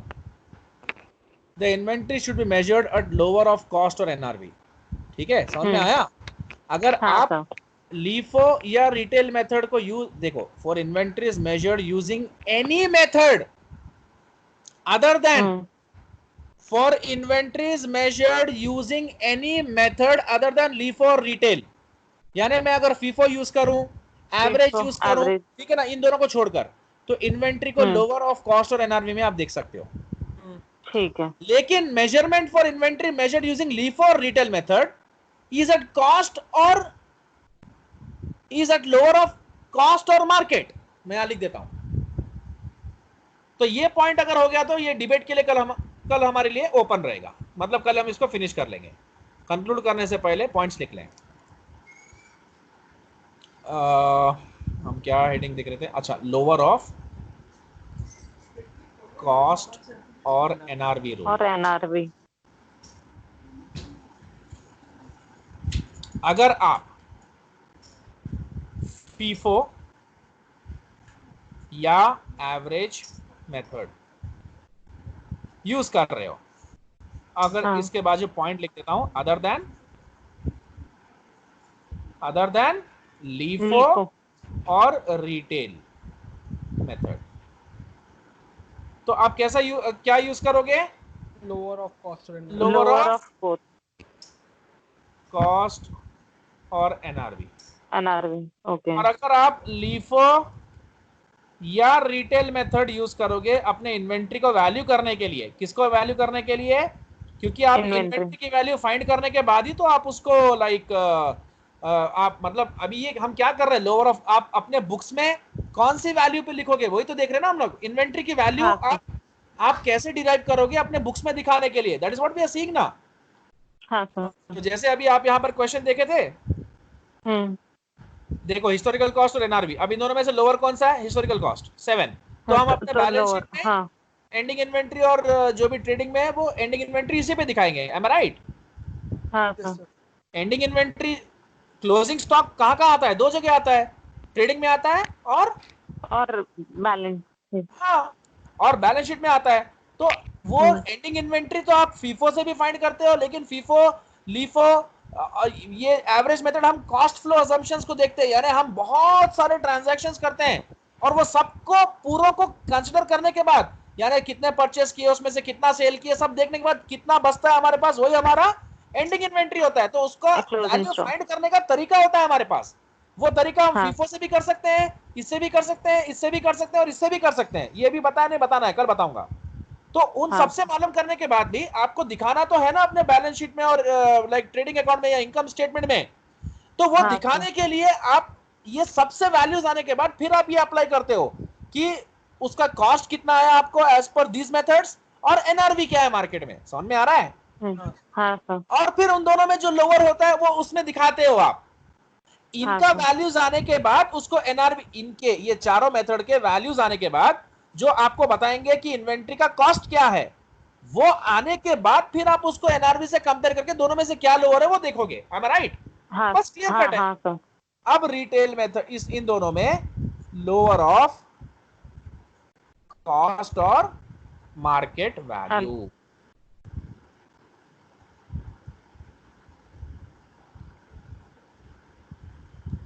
Market value यानी यहां पर हम लोग रियलाइजेबल वैल्यू नहीं देख रहे हैं, हम यहाँ पर मार्केट वैल्यू देख रहे हैं। यानी मार्केट में बेचेंगे डायरेक्टली तो कितना आएगा, उसमें से हम कुछ भी कॉस्ट वॉस्ट नहीं निकाल रहे हैं। क्लियर? मार्केट वैल्यू मतलब fair market value. Fair market value और रियलाइजेबल वैल्यू में फर्क क्या है? फेयर मार्केट वैल्यू मतलब आज बेचने गया तो कितना आएगा, उसमें से कोई कॉस्ट वॉस्ट नहीं निकालना है हमें। हाँ, अगर हमें नेट रियलाइजेबल वैल्यू चाहिए तो हमको जितने में बेचते जाएंगे यानी market value minus the cost of disposal, ठीक है। हाँ तो यहाँ तक पूरा क्लैरिटी आ गया। अब कल आपको सीखना है रिटेल मेथड, और उसके बाद हम फिर से ये भी देख लेंगे आगे का प्रॉब्लम एंड राइट डाउन्स। बस एक ही कॉन्सेप्ट है, खत्म। कल chapter finish. Okay okay okay चलो ओके बाय सर कल मेरे को सर क्लास। Thank you.